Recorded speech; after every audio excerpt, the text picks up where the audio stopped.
పరాశక్తి, ఇచ్ఛాశక్తి, క్రియాశక్తి, జ్ఞానశక్తి.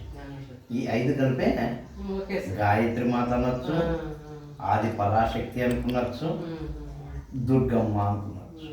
వీళ్ళందరూ కలిసి నీకు అనుకున్నారు. నీవు ప్రసాదం పెట్టంటే ఏం లేదు, 5 రకాల రంగులతో కుంకుమ తీసుకొచ్చి పెట్టాను. తెలుపు, ఎరుపు, పసుపు, ఇంకొక రకం ఉంటుంది. ఆ 3 కలిపి పెట్టాను. 3 5 కలర్లు వస్తాయి.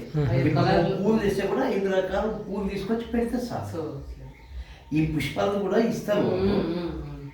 ఇంకా అంతకన్నా ఏం లేదమ్మా. నువ్వు 5 పూలు తెచ్చి పెడితే చాలు. నువ్వు మార్కెట్కి పోయినప్పుడు 5 రకాలు 5 కలర్లు పూలు తీసుకొచ్చి పెట్టండి. కుంకుమ అంతే. ఆదిశక్తి, పరాశక్తి, ఇచ్ఛాశక్తి, క్రియాశక్తి, జ్ఞానశక్తి. దాంట్లో పరదేశ తాత కూడా కలిసిపోయినట్లేనా? కాదు కదా. ఎట్లా? నీకు గురు శక్తి అంటేనే జ్ఞానశక్తి సమారూఢ తత్వమాన విభూషిత ముక్తి ప్రదాత. గురువు ఇప్పుడు గురువుని ఎందుకు గొప్ప అంటున్నారంటే గురువు కూడా అక్కడి నుంచి వచ్చినాడే. శివునిగా ఉంటే, అమ్మవారు ఉంటే సృష్టి జరగదు. ఇవి 2 కలిసాలంటే మీ 2 కలిసినప్పుడే ఒకటికొకటి అయినప్పుడే క్రియ జరిగినప్పుడే నీకు సృష్టి. ఇప్పుడు త్రిగుణాలు కూడా సత్వగుణమే, రజగుణమే, తమోగుణం ఉంది అనుకో, నీకు సృష్టి లేదు. దాన్నే అనేది క్రియ అంటే. ఇప్పుడు కుమ్మరుడు ఒక కుండను తయారు చేయాలంటే మట్టిగానే ఉండి మట్టిని పిసుకు ఊపినే ఉన్నాడు అనుకో, కుండ ఎట్లా తయారైతుంది? అంటే ఒక చేతనం, ఒక క్రియ కావాలి, ఒక చేతనం. అప్పుడు వచ్చినప్పుడే ఈ సృష్టి జరిగిండేది, అప్పుడే కుండ తయారైంది. అందుకనే పరమాత్మ ఏమిటంటే నేను ఊపినే ఉన్నాను, నేను లేకుంటే నువ్వేం చేయలేవు అంటాడు పంచభూతాలను కూడా.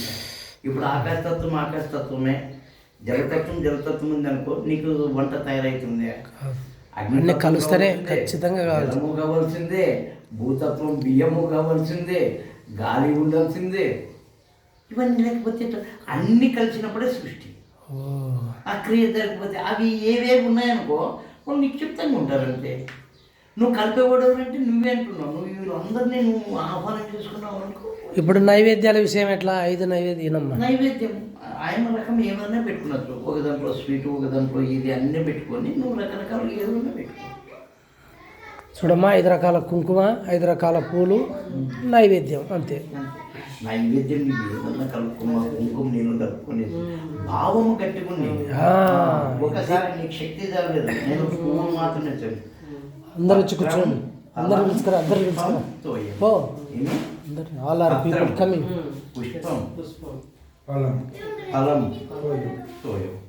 నీకేం లేదు అమ్మ, నువ్వు ఇల్లేదు నేను పెట్టు. ఆ భావన నీకు ధైర్యంగా రావాలా. నేను పెట్టలేదా, నువ్వు కాదు ఇచ్చేది, నువ్వు ఇస్తే కదా నేను పెట్టేది.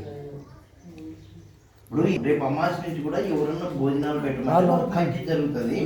ఎక్కువ కట్టదు, 1000 రూపాయలు కూడా అయితే నీకు ఎందుకు ఇస్తున్నాను?